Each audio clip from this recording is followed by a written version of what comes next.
नमस्कार students and my biology friends. Aastha group of educations की online video क्लासों में आपका स्वागत है।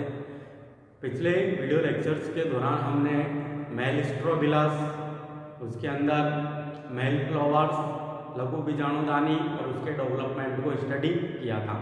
आज हम पढ़ेंगे फीमेल स्ट्रोबिलस और फीमेल फ्लावर्स या बीजांड की संरचना। तो अगर फीमेल स्ट्रोबिलस या फीमेल शंकु जो मादा शंकु होता है, अगर उसकी बात करें तो इसका निर्माण कहाँ पर होगा? इसका निर्माण होगा फीमेल प्लांट के ऊपर, क्योंकि नीटम का प्लांट कैसा था? डायोसियस नेचर का था, मतलब एक लिंगाशयी नेचर का था। तो एक लिंगाशय होने के कारण फीमेल प्लांट अलग होगा और इसी फीमेल प्लांट के ऊपर किसका निर्माण होगा? फीमेल स्ट्रोबिलस का निर्माण होगा।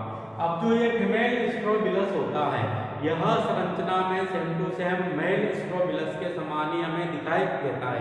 बस यहाँ पर कुछ रिप्रोडक्टिव संरचनाएं डिफरेंट होगी, नहीं तो अगर संरचना की बात करें तो मेल स्ट्रोबिलस के समान ही इसकी संरचना होगी। और यह भी एक शाखा के समान संरचना होता है, परंतु शाखा में इनमें क्या नहीं होती? पर्ण नहीं होती, क्योंकि जब भी शाखा किसमें कन्वर्ट होती है? स्ट्रोबिलस में, तो पर्ण यहाँ से जड़ जाती है और शाखा पर क्या पाई जाती है? एक तो पर्व पाई जाती है और पर्व संधियां पाई जाती है। तो शाखा पर पर्व तथा पर्व संधियां पाई जाती है, जो कि 20 से 25 की संख्या में होगी। और प्रत्येक पर्व संधि पर क्या उपस्थित होते हैं? सहापत्र उपस्थित होते हैं। और पर्व संधि पर सहापत्र उपस्थित होकर एक प्याले नुमा संरचना का निर्माण करते हैं, जिसे क्या कहा जाता है? कोलन कहा जाता है। कोलर में क्या उपस्थित होते हैं? सहापत्र उपस्थित होते हैं। तो इन सहापत्रों की कक्ष में ही किसका निर्माण होगा? फीमेल फ्लावर्स का निर्माण होगा।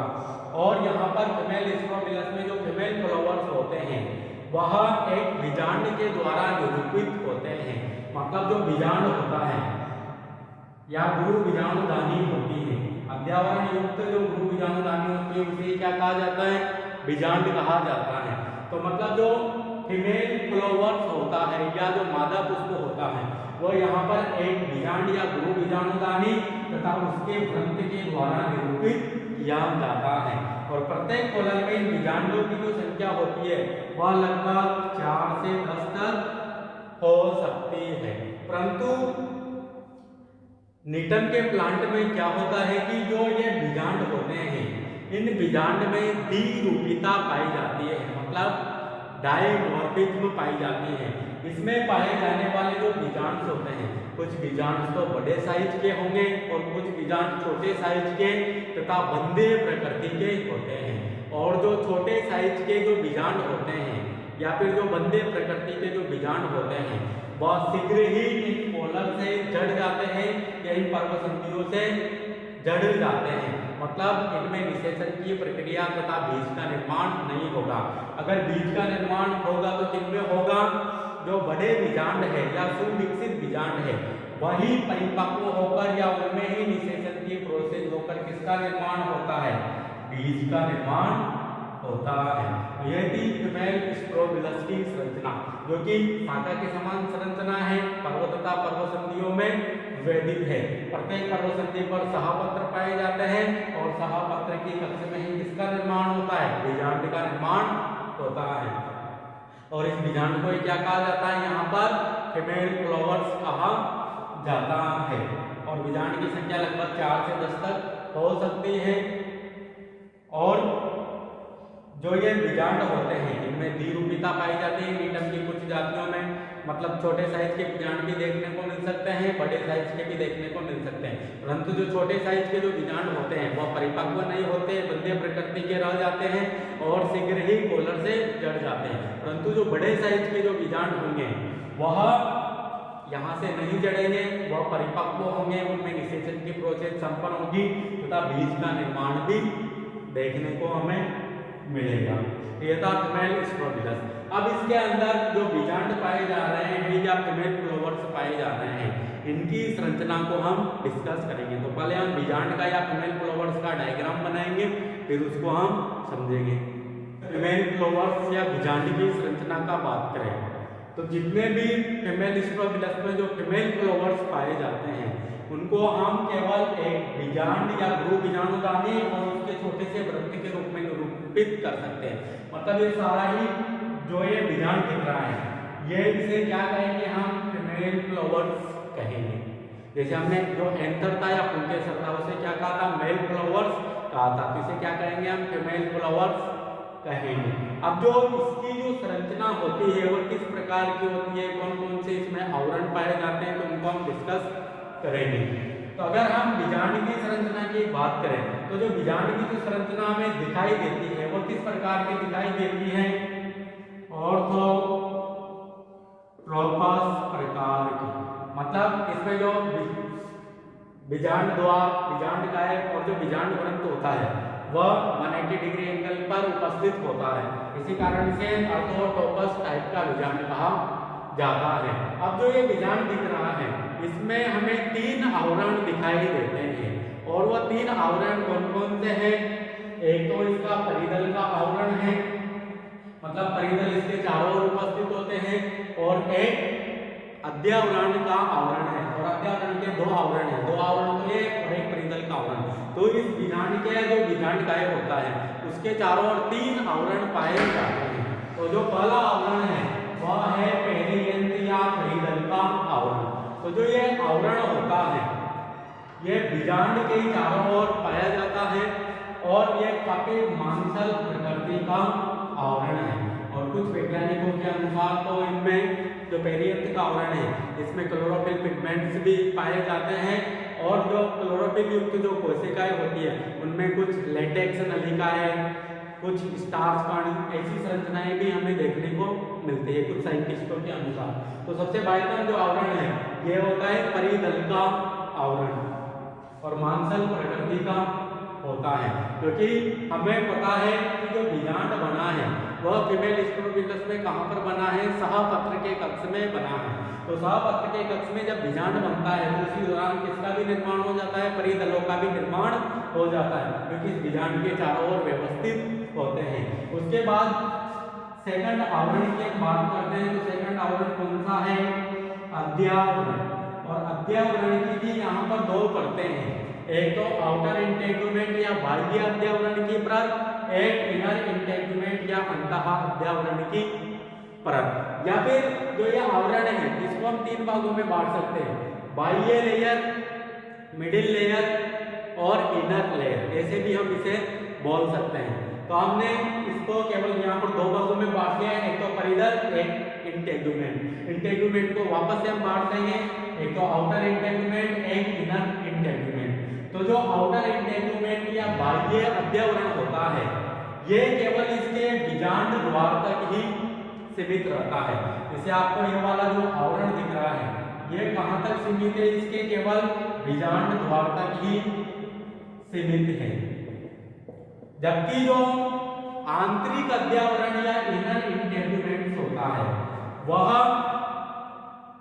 बीजांड द्वार के ऊपर की ओर वृद्धि करता हुआ एक नलिकाकार संरचना का निर्माण करता है, जिसे कहा जाता है बीजांड द्वारीय नलिका।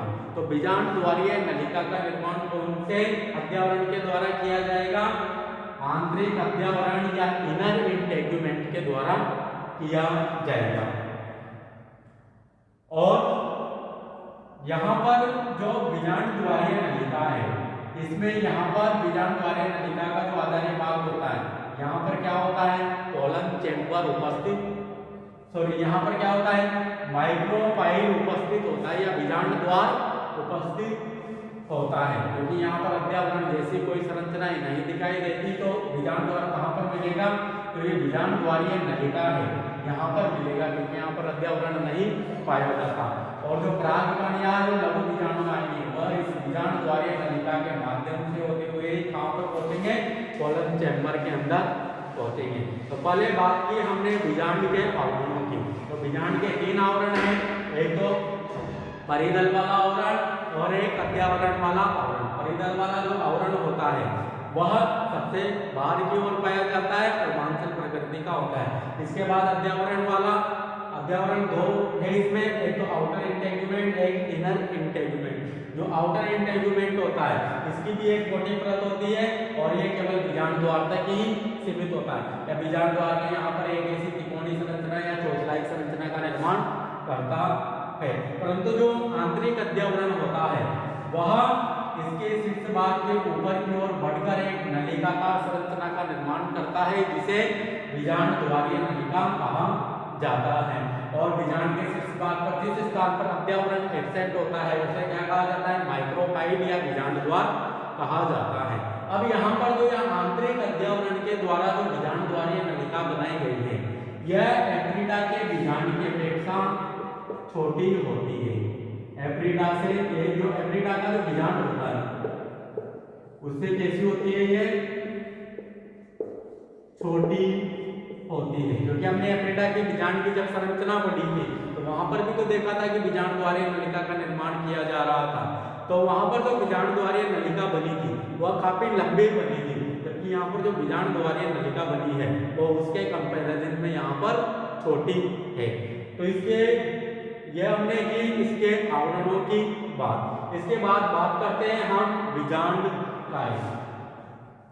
तो जो सेकंड पोर्शन है इस बीजांड का वह क्या है, बीजांड काय। तो जो बीजांड काय होता है वह बीजांड का केंद्रीय भाग होता है और ये पेरेन्काइमेटस कोशिकाओं से मिलकर बना हुआ होता है। और बीजांड काय की ही जो कोशिका होती है वह आगे चलकर किसका निर्माण करती है, फीमेल गैमेटोफाइट जैसी संरचना का निर्माण करती है। तो बीजांड काय में ही क्या देखने को मिलेंगे, हमें लगभग 2 से 3 फीमेल गैमेटोफाइट यहाँ पर देखने को मिलेंगे।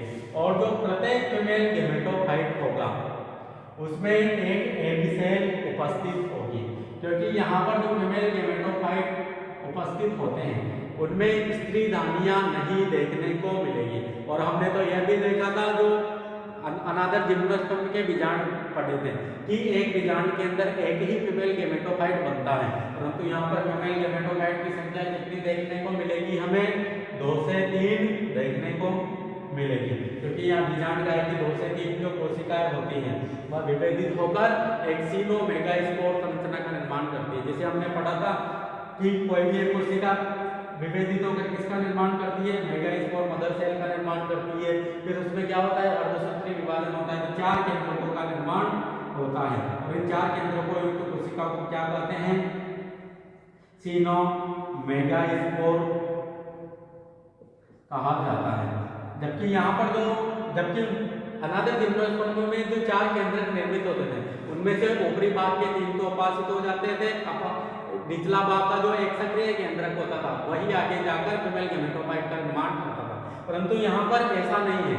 यहाँ पर क्या होगा, जो अर्धसूत्रीय विभाजन के फलस्वरूप जो 4 केंद्रक बनेंगे या जो गुरु बीजाणु बनेंगे तो चारों ही गुरु बीजाणु यहाँ पर पार्टिसिपेट करेंगे और एक फीमेल गैमेटोफाइट बनाएंगे। ऐसे ही यहाँ पर बहुत सारी जो कोशिकाएं होती है वह मेगास्पोर मदर सेल की भांति कार्य करती है और सीनो मेगास्पोर जैसी संरचना का निर्माण करती है। परंतु उनमें से 2 या 3 सीनो मेगास्पोर क्या बनाते हैं, फीमेल गैमेटोफाइट बनाते हैं। इसी कारण यहाँ पर केवल हमें 2 या 3 फीमेल गैमेटोफाइट ही देखने को मिलते हैं। और फीमेल गैमेटोफाइट के अंदर यहाँ पर स्त्री दानी हमें देखने को नहीं मिलेगी, उसकी जगह क्या मिलेगी, यहाँ पर एग सेल देखने को मिलेगी। क्योंकि फीमेल गैमेटोफाइट की जो कोई एक कोशिका होती है वही यहाँ पर एग सेल के रूप में कार्य करने लग जाती है या एग सेल के रूप में विभेदित हो जाती है।